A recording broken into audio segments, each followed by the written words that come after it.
Good afternoon and happy Hanukkah. My name is Amnon London. I'm a proud sponsor of the Z3 conference, and I'm delighted to be here today for the conference hosted by the Osman family, JCC, and the Re'ud group. As you just heard from our opening plenary, this is an exciting conference because we are here to engage in a new conversation around the future of Zionism and Israeli world-Jewish relations. Before we get started, at the end there will be a Q&A, and please ask questions rather than voice opinions. We can voice opinions later on. In today's discussion, How to Awaken Israel's Silent Majority, we are going to talk about how to bring the importance of Jewish peoplehood to the center of Israeli discourse.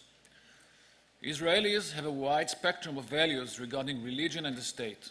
Anti-democratic laws, the Israeli-Palestinian conflict, and the peoplehood-centered view of Israel as the nation-state of the entire Jewish people. Even though Jewish peoplehood is not central talking or voting point, most Israelis, Israel's silent majority, are more united than it might appear on the topic. The questions become how to activate a silent majority into a political power force, which can bring the value of Jewish peoplehood to the centerfold. Today we have on our panel Uri Keidar, is the executive director of Israel Hofshit, a grassroots movement that strives for an Israeli society that practices cultural and religious pluralism, protects civil rights, and upholds the principles of democracy and Zionism as put forth by the Declaration of Independence. Rabbi Dr. Daniel Gordis is a senior vice president and a Kurz Distinguished Fellow at the Shalem College, the author of more than 10 books. His newest is The History of the State of Israel, entitled Israel, A Concise History of a Nation Reborn, which received the National Jewish Book Award as Book of the Year. Rabbi Gilad Kariv is the president and CEO of the Israel Movement for Reform and Progressive Judaism, IMPJ. I'm also pleased to introduce Tehila Friedman, a recent addition to this panel, a fellow at the Shalom Hartman Institute and program director, Shaharit. Moderating the panel is Dr. Natan Kurz, who is Z3 committee member and finishing a book about Jews and human rights after the Holocaust. He holds a PhD in modern Jewish history from Yale University and served most recently as an early Kariv fellow at the Kurz Institute for the Study of Anti-Semitism in London. I invite all of you to go onto the Z3 app by downloading ConnectMe to read the full biographies of our distinguished guests. With that, the floor is yours, Nathan. Can everyone hear me? Great. Good afternoon, and thanks for coming. Like elsewhere at this conference, we're discussing an open-ended question with profound implications for repairing the relationship between Israeli Jews and Jews across the world. Is there a silent majority of Israelis who hold more moderate views that have not found expression in either electoral politics or actual policy for what feels like a very long time? On the face of it, this may seem like a ludicrous proposition. After all, the Netanyahu government, which has lurched more and more rightward since taking power in 2009, has what seems like a virtual stranglehold on the Israeli electorate.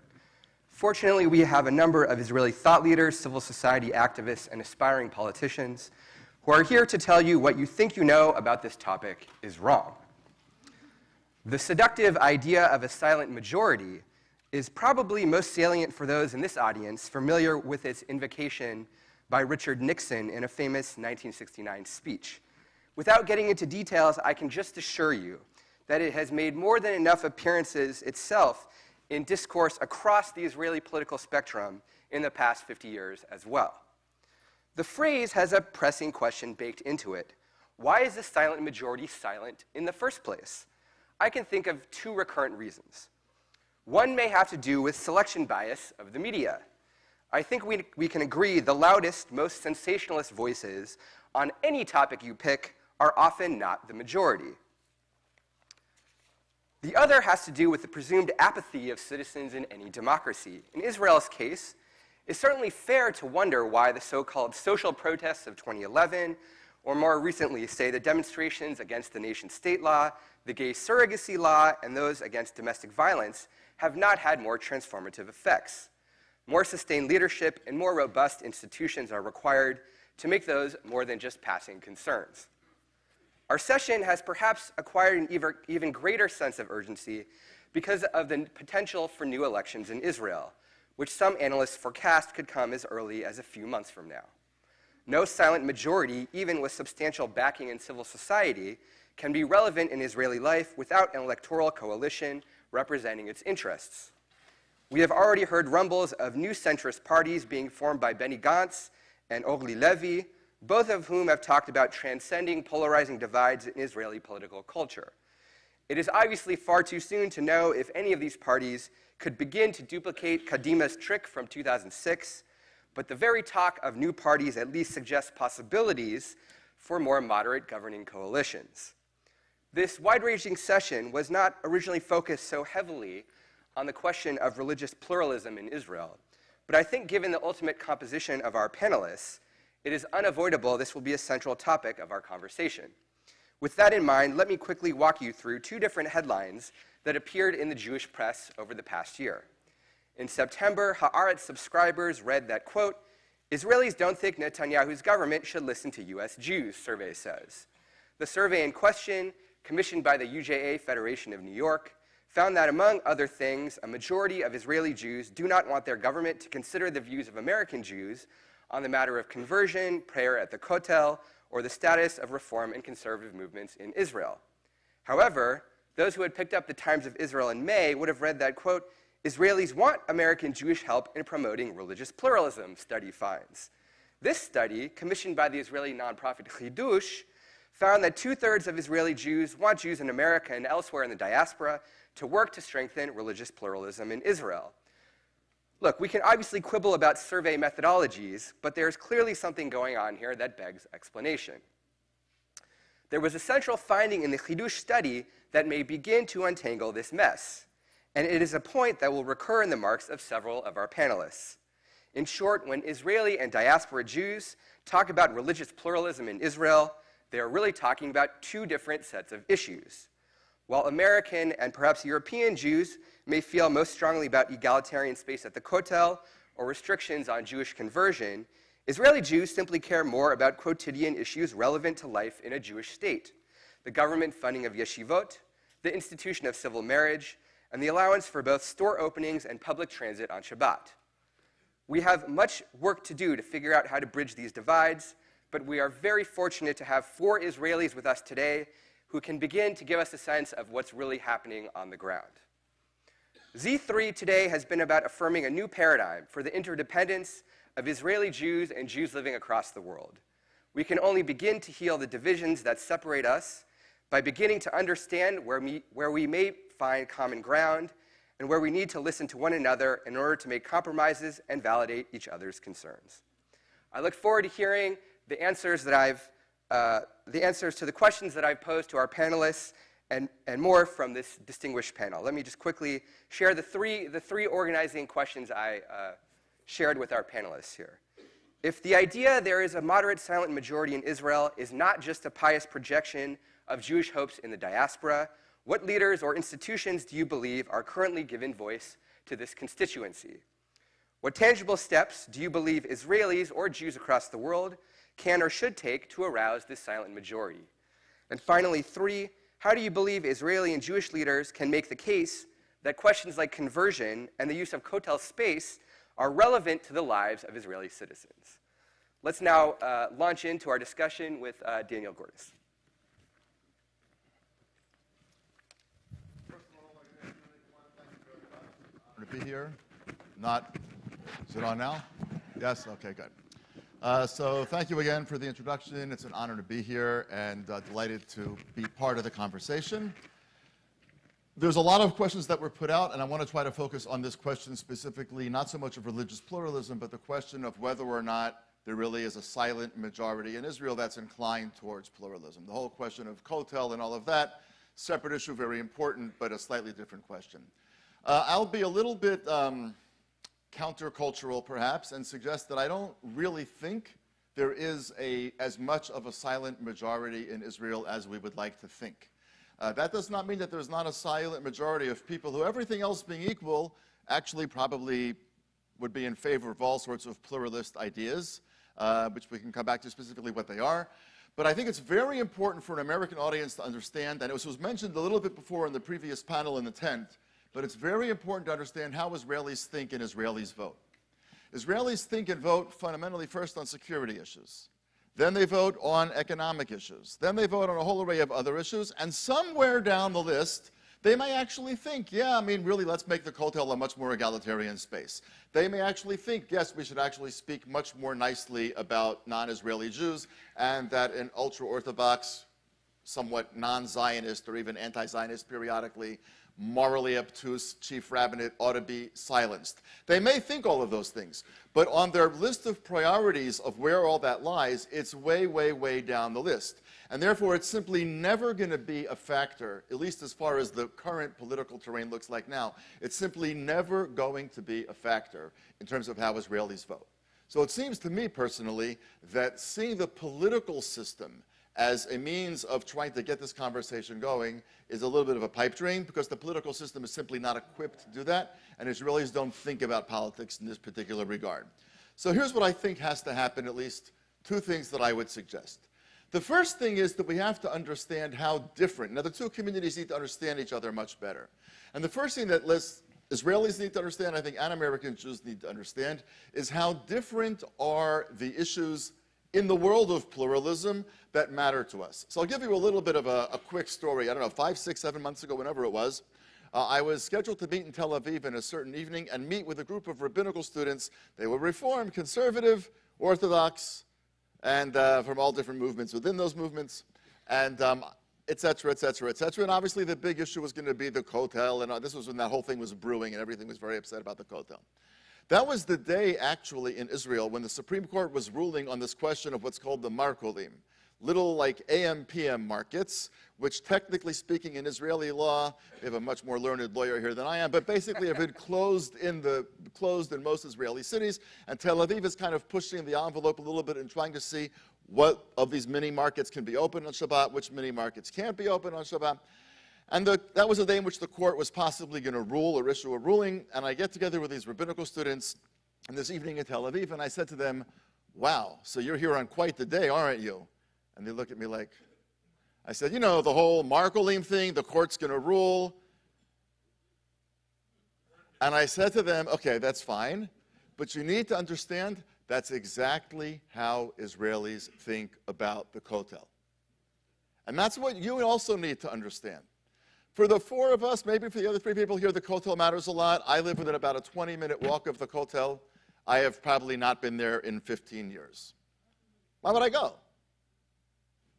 I mean, I have just no reason to ever go there, so I don't. It's not a matter of being opposed to it. It just doesn't draw me in any way whatsoever. Just as most American Jews, when the Israeli judicial system was about to rule on a really important issue about religious pluralism and individual autonomy in Israel, if you are a non-religious Jew, can you or can you not shop for basic groceries on Shabbat, which is a really important issue when it comes to both preserving the Jewishness of the public space, but also protecting autonomous rights and so on and so forth. Most American Jews had absolutely no idea that that issue had reached Israel's highest courts, and most Israelis couldn't care less about the Kotel. Because Israelis, by and large, fall into two groups. Either they are Orthodox, give or take, in which case it's very obvious that non-Orthodox forms of worship are not legitimate, and therefore why would you put them at Israel's most sacred space? Or worship doesn't matter, in which case, why do I really care who does what at the Kotel? Now, he's a non-Orthodox rabbi, I'm a non-Orthodox rabbi, so you're talking to people here who actually do care about these things. But I would argue that most Israelis fundamentally don't. And therefore, what I think the first thing that needs to happen is we need to understand how many of the concerns that American Jews have about pluralism are not the concerns that Israeli Jews have about pluralism. They are interested in knowing how a religious apparatus in a state limits their autonomy, doesn't limit their autonomy. Should there be public buses on Shabbat? Should there not be public buses on Shabbat? If there are not public buses on Shabbat, you are effectively discriminating against the poor who do not own cars. Right? Anybody who wants to drive can drive. But if you have a car, you can go to the beach on Shabbat. If you don't have a car, you can't go to the beach on Shabbat. Those are the kinds of issues that speak to Israelis much more. I want to point out one other issue about the demographics of Israel, which is very important for us to understand.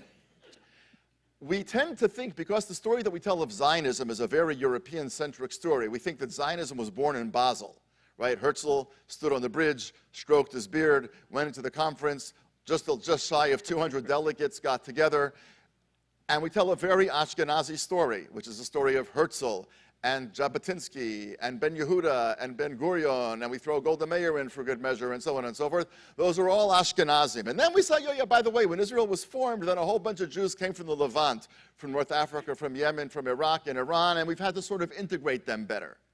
The reality is that those Jews are the majority of Jews in Israel. Not a huge majority, but they outnumber Ashkenazi Jews a little bit now.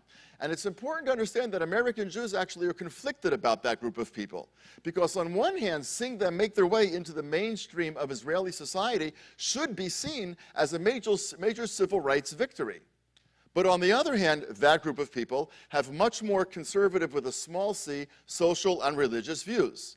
They're not nearly as open to religious pluralism as many of us on the panel and many of you in the audience are. They're not nearly as concerned about gender roles in Jewish life the way we on the panel and many of you are. They come from a very, very different religious world in which women are making tremendous strides, in which all kinds of societal shifts are being seen, but the kinds of religious and pluralistic issues that we're concerned about are not nearly as important to them. So here's how I would conclude.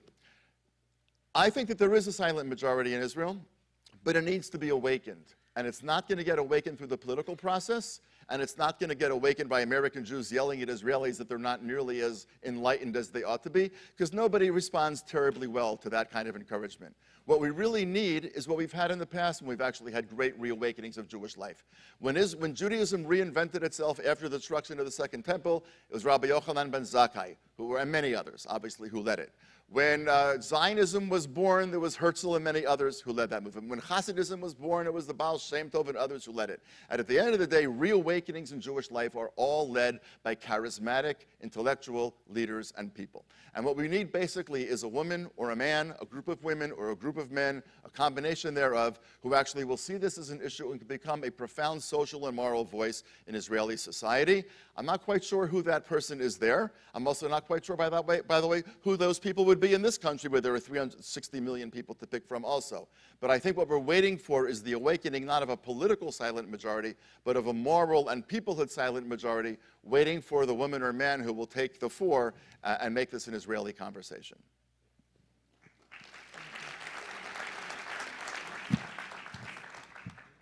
Thank you, Rabbi, and I'm glad that I have the opportunity to speak after you, because we totally agree on some of the elements of your presentation, and we differ on others. Chag Sameach to all of you, and Chodesh Tov. After landing at 6 a.m. this morning, I think the title should be How to Awaken the Israeli Speakers that just... Were we all on the same flight? Yes, three of us. You did a good job in that regard. There is a solid Israeli majority that supports religious pluralism.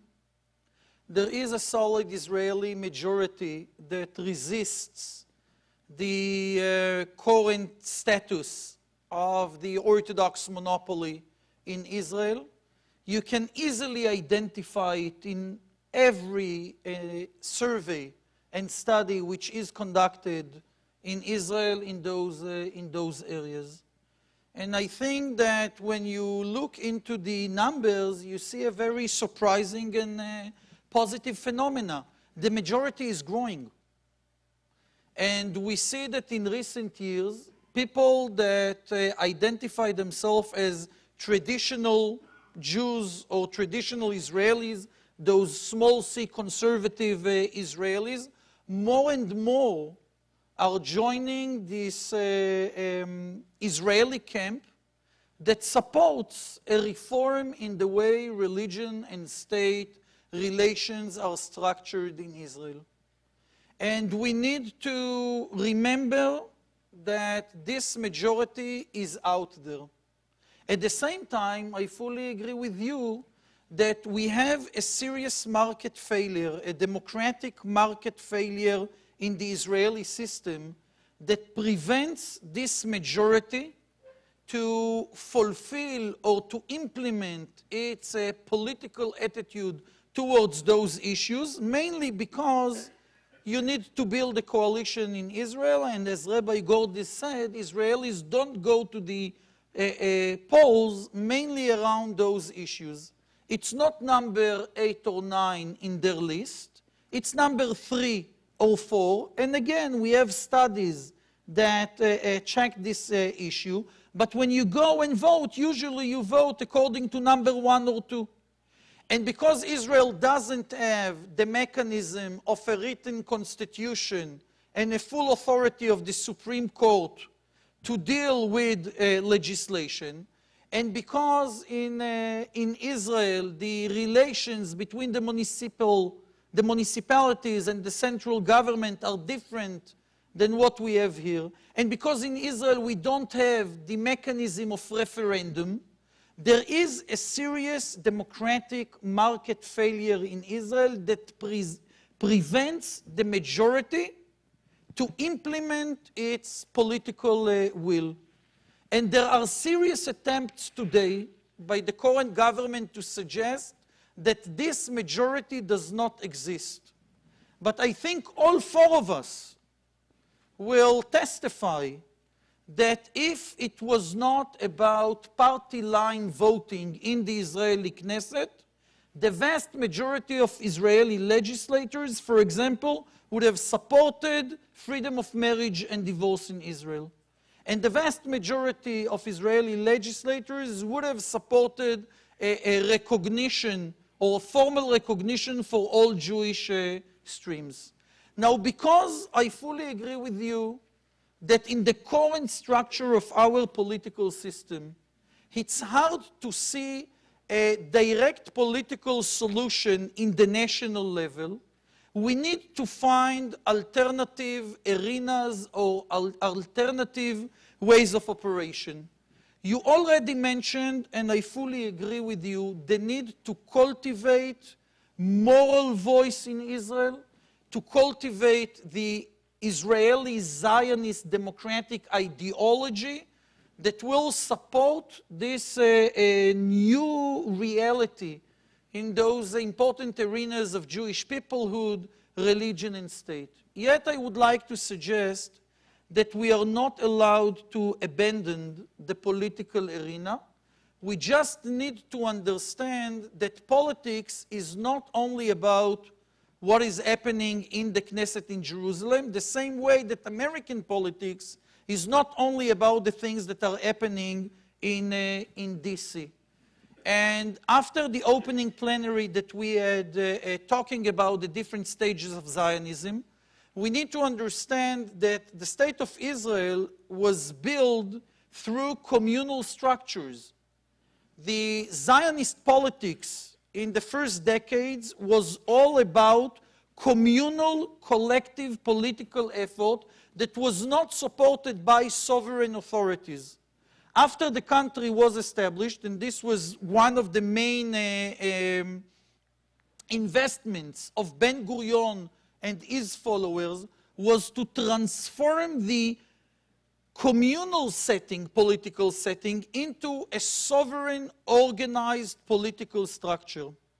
Today, we are paying a serious price for not having a well-developed communal politics in Israel. The entire infrastructure of communal politics, of the idea that you have a strong and a vital civil society that presents its efforts in the local level and not only in the national level, this understanding is not well developed in Israel. We see the first signs of a more mature understanding of what politics mean, but still we have a lot to do in order to build this communal political infrastructure that will promote public and political activism in Israel, that will lead us slowly to a real change in the national arena.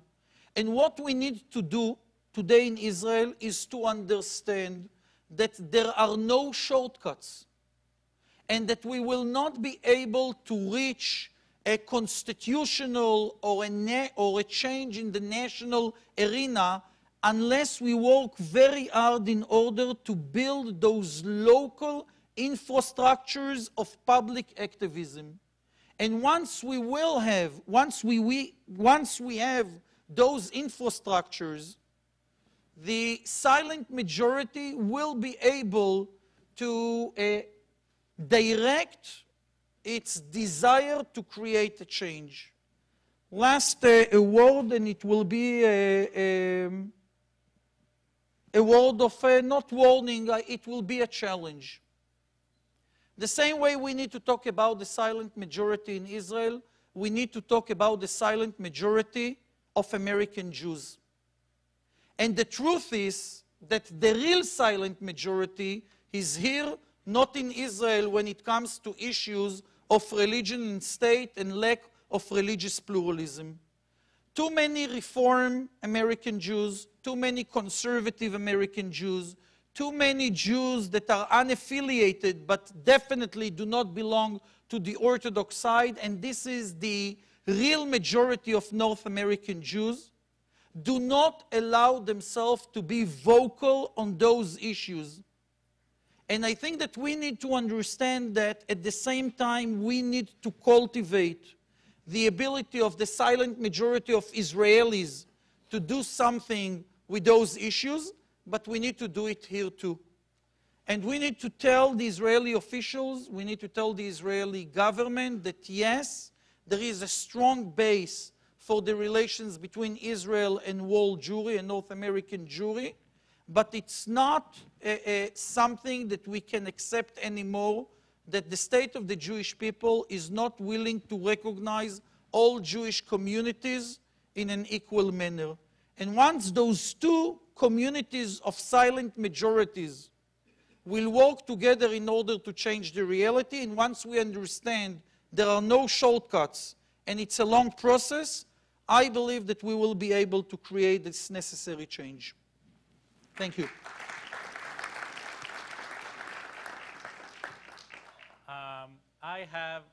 My mic is working? You hear me? No. Mic working? Now? Yeah. Okay. Yes. Great. So I have the honor of being the first speaker who is not a rabbi. Not yet. The only speaker whose head is not covered.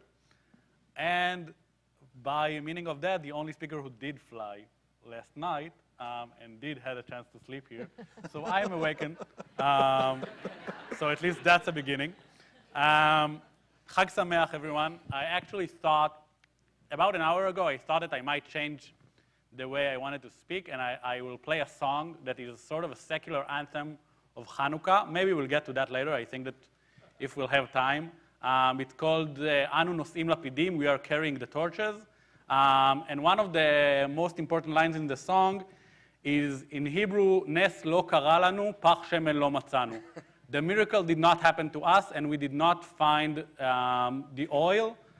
And by that meaning that the people themselves were the ones who were doing the miracle.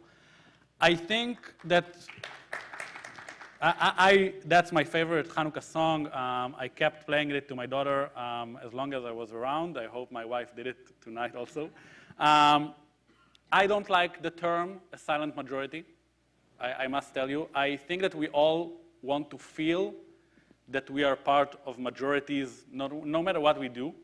But I think that when we're talking about the silent majority, it's sort of taking some of the responsibilities of our shoulders and other people in sort of activism, leader positions, whatever you want to call it, and moving it onto people who just need someone to awaken them. And I think that when we're talking about Israeli politics, on our issue, I do think that there is a majority. I do not think that it's silent. I think that it's becoming more and more vocal. And I wanted to use the example that Rabbi Gordis discussed about the Grocery Stores Act. I will get to that later, but just a minute before, I want to talk a bit about demographics of Jews in Israel, because I think that that's an important figure of understanding what does that majority mean and how does our society looks like today. In official governmental statistics from Israel in 2017, the official census that we had, the Israeli census, how do they call it, agency, asked people to identify themselves according to 5 sort of declarations. Are you secular? Are you traditional but not so secular? And it sounds worse in Hebrew. Are you traditional religious? Are you religious, or are you ultra-Orthodox? So 44% of Israelis self-described as secular, which does not mean the same that it means here. We can have a full panel about that. I do not think that it's that important to actually discuss that. 24% of Israelis call themselves traditional, not so religious. 12% said that they're traditional religious, 11% religious, and 9% ultra-Orthodox. By large, those numbers show an extremely clear majority to people who support religious pluralism in Israel at large. When we're talking about specific issues, I do think that it's important to say, it was also mentioned here, that the priorities of most Israelis are different.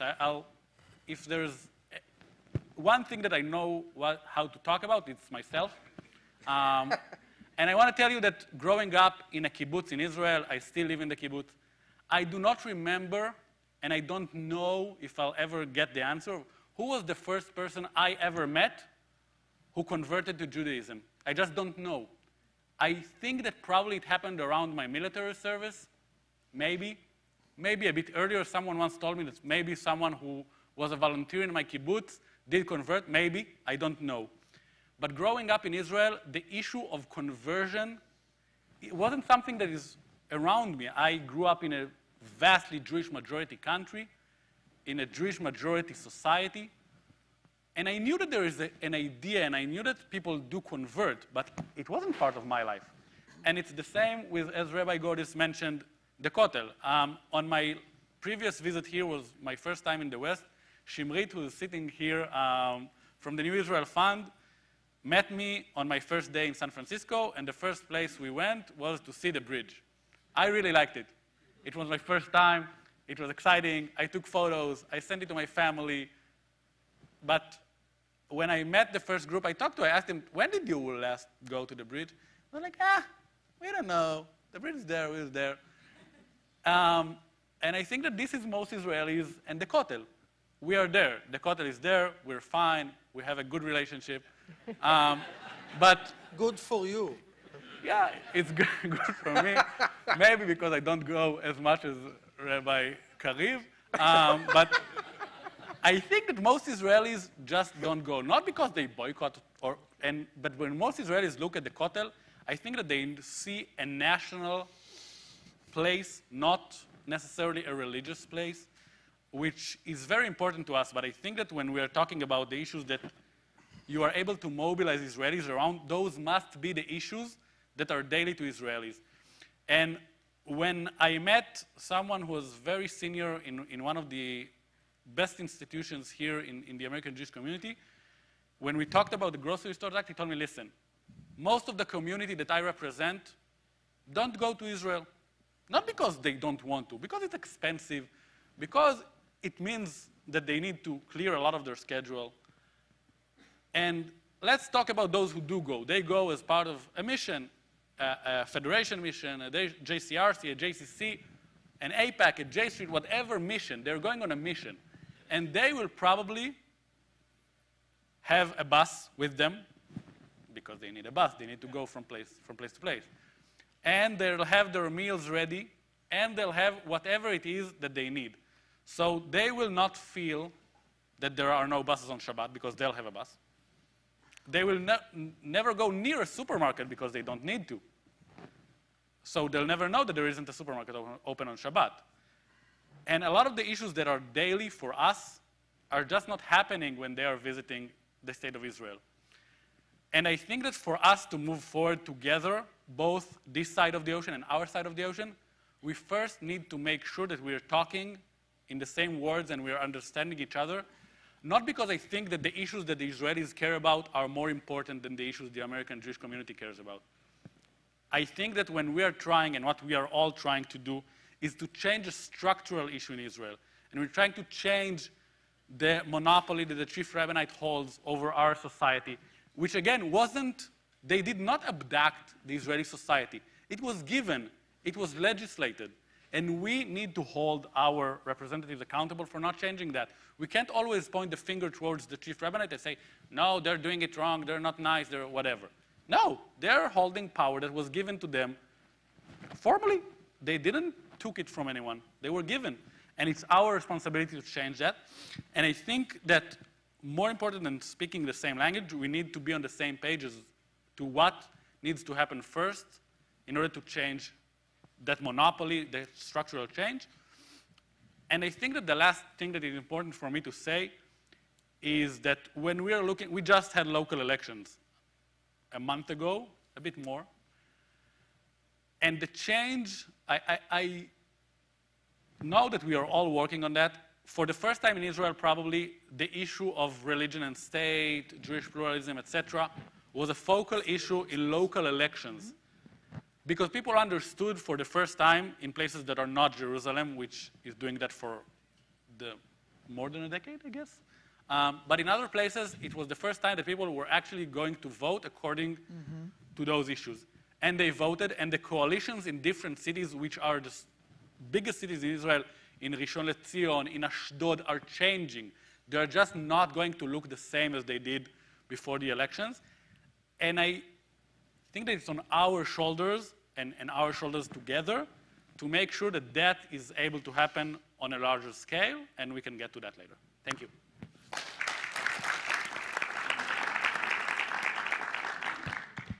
Last week, can you hear me?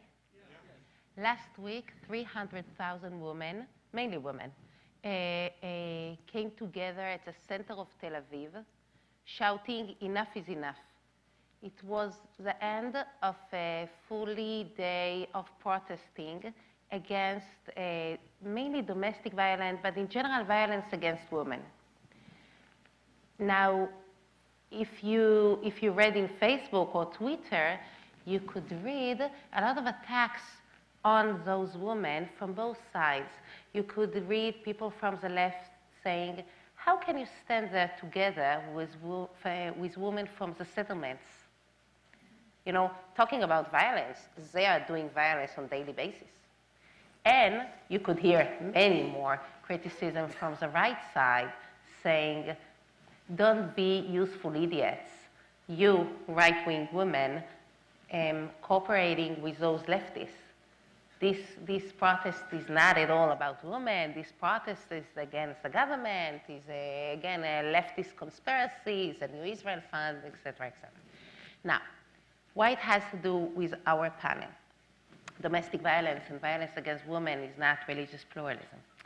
It has to do, because first, to put something, civil issue, on the political agenda of Israel, civil issue, that's for itself, you know, a step forward for the issues that we are talking about. And second, because in Israel today, women are, I think, the stronger agent for more moderate society when it comes to Jewish issues.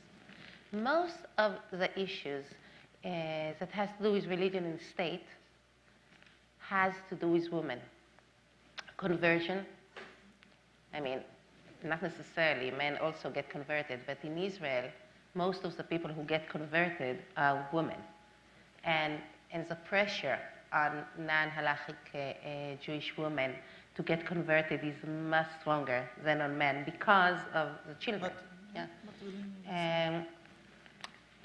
Divorce, okay, the discrimination against women in divorce, according to the Jewish law, that's bother women, any marriage, but divorce is a bigger problem. I think aside of Shabbat, everything that has to do with religion and state has to do with women, which means a strengthening women in Israel almost automatically going to lead to moderation in this field. Now, also we see it in sociological terms. You see today new phenomena of religious feminism in the ultra-Orthodox world. Never happened before. It's not actually religious feminism, it's feminism. Okay? In my word, it's religion. In the modern Orthodox world, it's religious feminism. I'll explain in a minute. But a few months ago, a group of women went to court, to the Supreme Court, against Agudat Israel. Agudat Israel, the ultra-Orthodox party, in the takanon, in the bylaws. Women cannot be elected. Okay? So they came and said it's unlawful. It's a discrimination against women. Now, it's complicated because Agudat Israel said if you, the judges, believes in multiculturalism, you need to let us protect our cultural, and our cultural includes discrimination against women. Great. But no, seriously, that's what they said. And you laugh, but it's not an easy, I mean, there's something there, okay? It's complicated. Anyhow, but the fact that the women who went to court were ultra-Orthodox, coming from inside, that's new. You have today ultra-Orthodox women fighting against segregated buses. 10 years ago, I was very involved in this fight again, in this campaign against segregation of women in Jerusalem. And most of us were Orthodox, but modern Orthodox. And today, we have ultra-Orthodox partners. In my word, for sure, there's amazing change in the place of women, both in civil life, but mainly in Jewish life. Okay, the question of women being ordained as rabbis, as women being leaders of communities, of women poskot halacha. I don't know how close you follow the Israeli news, but when you hear rabbis giving awful speeches, the rabbis of Eli, pre-academy school, talking about LGBT, but also about women, about the destroying of the Jewish home, it's not that they're insane, it's that they are reacting to the change that we are creating. And they're right. We are creating change. And now, the ability to bring together those women, like it last week, and being able to go out of your tribe and cooperate with women from other parties, from other walks of life, that's nothing we can take for granted. And that's a big step forward to changes in the field of religious pluralism. So this is one reason to be hopeful. Women. The second reason to be hopeful is changes in the Orthodox world. Look, in this conference, you said you are the only one who doesn't cover his head. I think maybe I'm the only one who covers her hair here, or her head. I mean, not so many Orthodox. You heard Israel demography is very, very different. Now, if you want to create change in Israeli society, you can do it without the Orthodox world. The good news is that there are great changes within Orthodoxy in Israel. It used to be that most of the fights around religion and state issues was also fights between observant and unobservant. It's not true today. The line changed. When you talk about Shabbat, when you speak about conversion, when you speak about all kind of issues, you will find Orthodox in both sides. Out there, clear and loud, not not anymore, rabbis who are willing to say, yes, we agree, but we can't go out public. No, you see people go out public, and that's a good sign. So is there a silent majority? I'm not sure it's so silent anymore. The question becomes how we take what you beautifully described happened in the municipal level and translate it into the national level. It's very complicated because everything that had been said, conflict, left and right, security issues, but we are on our way to get there. And last sentence, there is paradox.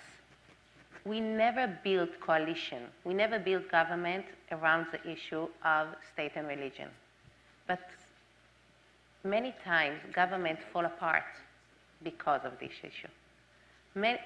It will never be that, okay, this coalition got together around the issue of conversion, but it fall apart because conversion.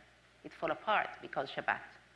So it's not like it's not important to Israel. It's not true. The security, only natural. The security is always first, on our list. But being able to translate it to the national level by cooperation between people from different parties, not necessarily that this will be the definition of the party, but cooperation, I think we're on our way to get there.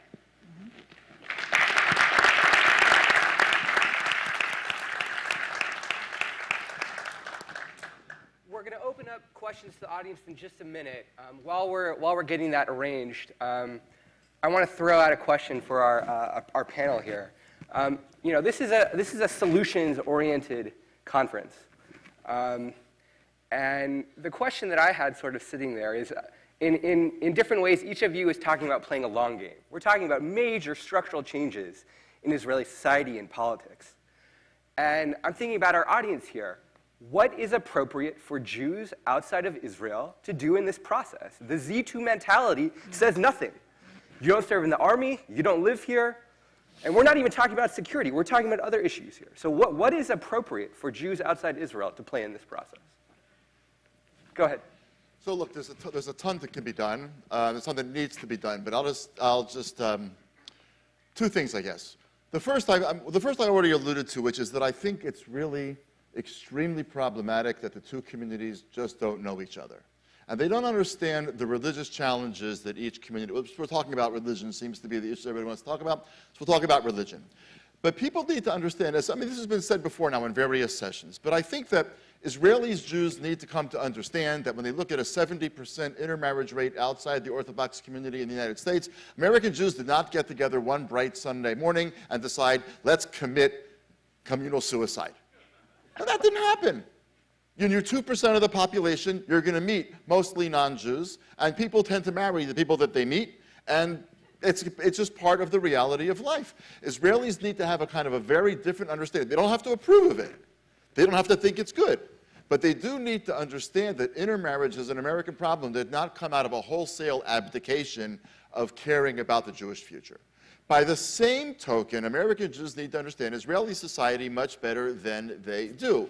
When they see, for example, Mizrahi Jews, who are now more powerful than they were, and I said this before, I realize they on the one hand have to see that that's actually a major civil rights advance, but by the same token, that advance also means that people with a somewhat more conservative viewpoint about religious matters are going to now have more of a say than they used to. That's just a very complicated thing. They're going to need to understand that an issue of the Kotel is a distinctly American issue by and large, whereas issues of individual autonomy on Shabbat, which is an issue that American Jews don't talk about so much, is very much an Israeli issue. I think we need to come to understand how different really are the communities that we come from, not because we're going to be able to make change, because we need to first understand why the other party acts the way the other party does. I think that's true in any relationship. If you want to use, we were told before that it's not a marital relationship. I actually think it is a marital relationship, because whoever said it, I was Yossi Balin, I forget who it was, said it can't be a marriage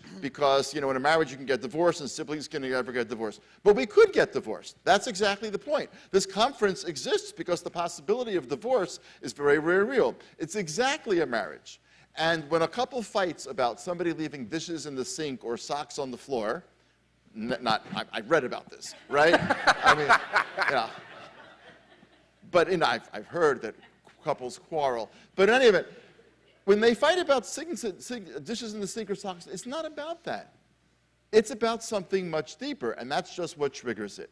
These communities are fighting about things that are triggers, and we've never actually learned to understand the challenges that each community has faced as its religious worldview has come to be. Israel's religious worldviews, and Israelis are not monolithic by any stretch of the imagination, came from someplace. American Jews' worldviews came from someplace, and so on and so forth. The only other thing that I would say about this, and this is kind of the elephant in the room question that I think we're so far not talking about at the conference, and it's a whole subject for a whole other panel, but we ought to be able to articulate for ourselves better why we don't want to get divorced.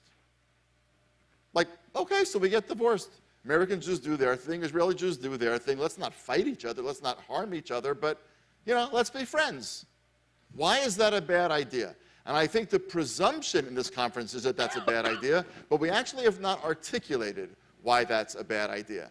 And I think that we need to, both sides, both the American Jews need to understand why they desperately need a relationship with Israel, which I think they do, and I think Israeli Jews need to articulate why they desperately need a relationship with American Jews. One of the many, many, many reasons that Israelis need a relationship with American Jews is because it is primarily, or not primarily, but it is in a very important way, American Judaism is a pipeline for some of the more kind of, I would say, cutting-edge religious, cultural, social, moral ideas that have enriched Israeli society over the past several decades. When you are 8 million people, 8 million people approximately, 6 million point something, whatever, of whom are Jews, is that the right number now? Something like that. Yeah. All right. And most people get their BA and their MA and whatever else they get in Israel, you're going to, by definition, become rather small. We need a relationship with the outside world. In order to make sure that we don't become a closed and narrow society. That relationship with an outside world, though, means we have to be open to these ideas. So we're talking about here something that I think is an existential need for Israelis, not only for Americans. It's a longer conversation, but I think the two things we need to do, understand each other better and talk more openly about why we need each other.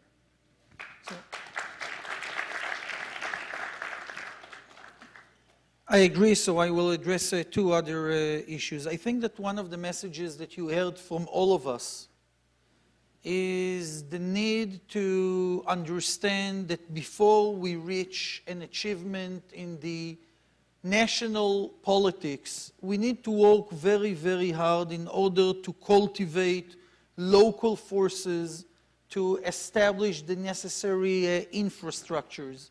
And one of the things that I strongly believe North American Jewry can do in order to promote our shared values and concerns is to be our partners in building those infrastructures. And it's not mainly about philanthropy.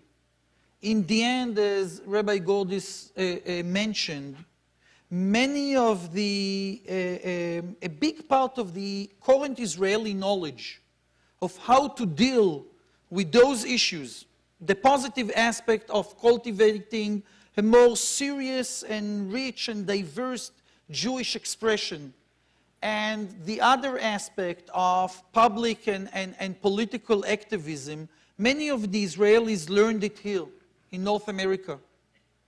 There is a lot of communal knowledge here that can be shared with the Israelis, and we need to understand that the same way North American Jews played such an enormous role, for example, in establishing the Israeli health system.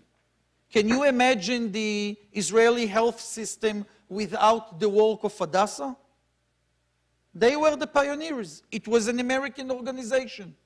The same way in the past, American Jewry was deeply involved in cultivating the health infrastructures in Israel. Today, this community is called to do it around issues of religious diversity. And I think that you'll find, as we said, many, many Israeli partners. The other thing that I need to say is about the Kotel. And not only because I was part of the negotiation team with Prime Minister Netanyahu. The same way we can't expect Israelis to care about the things you care about at the same level, we can't expect you to care about the things that Israelis care. And we can't expect North American Jews to put aside the issue of conversion, or the way you are treated when you are coming to the holiest place of worship in Jerusalem, and to ask you to deal with my local supermarket. And it's more than fair for you to say, those are the things that we want you to hear our voice. And there is a strong message, unfortunately, both from the Israeli government, but from other players. Some of them are our great partners in Israel, that, well, let's leave aside the issue of the Kotel, let's leave aside the issue of conversion. But those are the issues that are critical and symbolic to our brothers and sisters overseas. And when you are talking about peoplehood, and when you are talking about strengthening the covenant, we want you to care about the things that bother us, and we need to care about the things that bother you. And the Kotel is one of the leading symbols for the current situation in Israel that cannot be understood also by explanations of the current security issues. Yes, Israelis don't care about the Kotel on a daily basis. But when a woman wearing a talit is being arrested by the police, the Israelis do care, because they identify the linkage between what is happening in the Kotel and the issue of gender segregation. And believe me that Prime Minister Netanyahu would not have started the negotiation if it wasn't a big deal for many, many Israelis.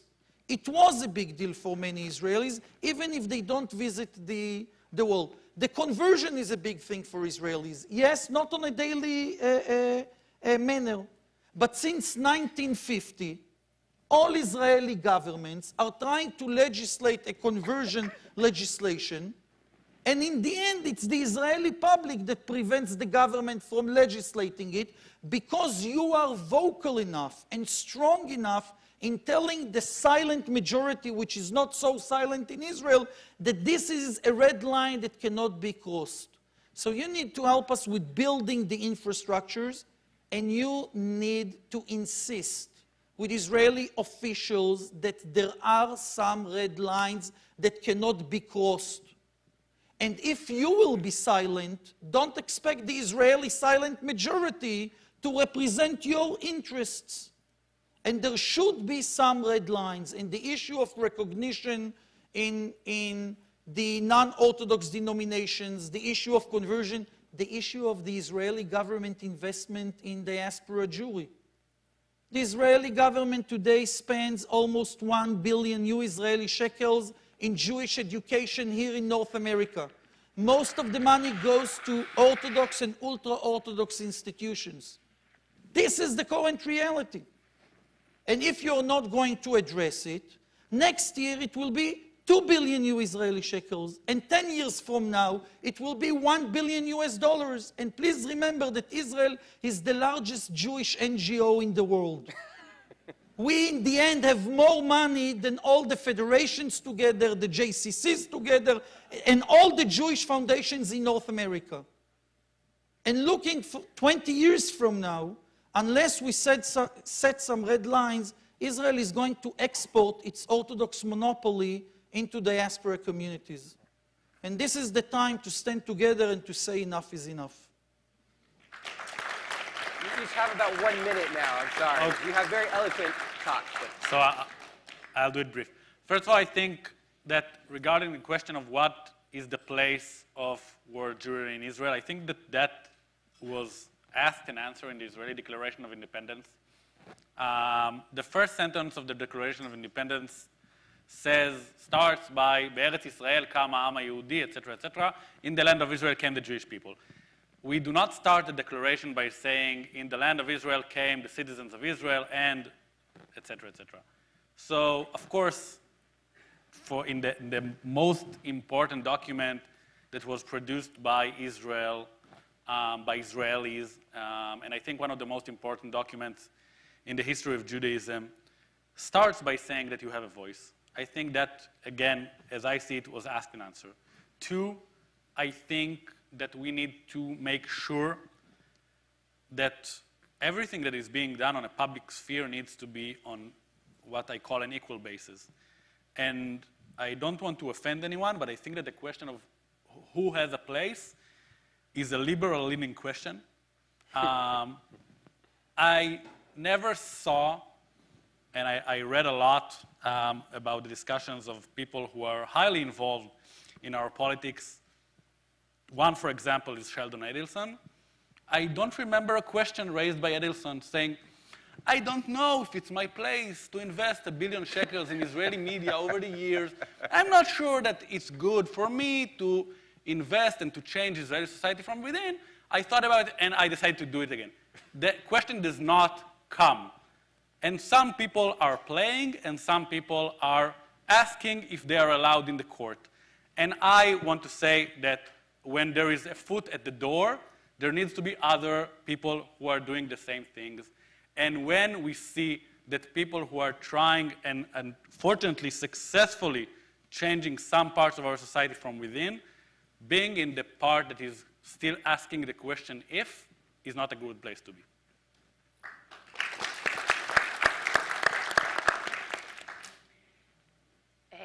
I fully agree. Be vocal. I remember when we started the campaign against women's segregation, we couldn't get the Prime Minister's attention, obviously, so not important. And there was a point when Hillary Clinton had a statement about how she's worried about the situation of women in Israel. I don't remember exactly. All of a sudden, it became, front lines. It became important. So Hillary Clinton is not really part of the Jewish community, but I mean, she's a mother-in-law, and that's a part of it. But no, but everything that has to do, especially with Judaism, what's the question? Of course, obviously, is a place that you need to partner with us, you need to play, for sure. I do think that questions of security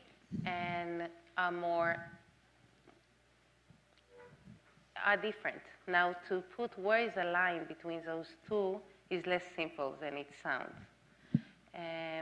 But the fact that I can't now draw the accurate line doesn't mean it doesn't exist. It exists.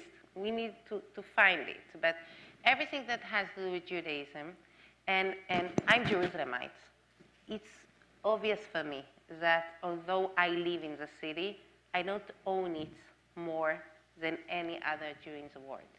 Because it's yours just as much as it's mine. Though sometimes it's annoying to have, tons of them doing that. I mean, but it's not only Americans, also the Israelis coming and occupying us. So early in the morning. Yeah, 4 in the morning, we would rather be sleeping. Anyhow, so everything that has to do with Jewish future, Jewish life, please be there. And it would help us, the people who are fighting the fight on the ground. Okay, we've got to end. Please thank our panelists.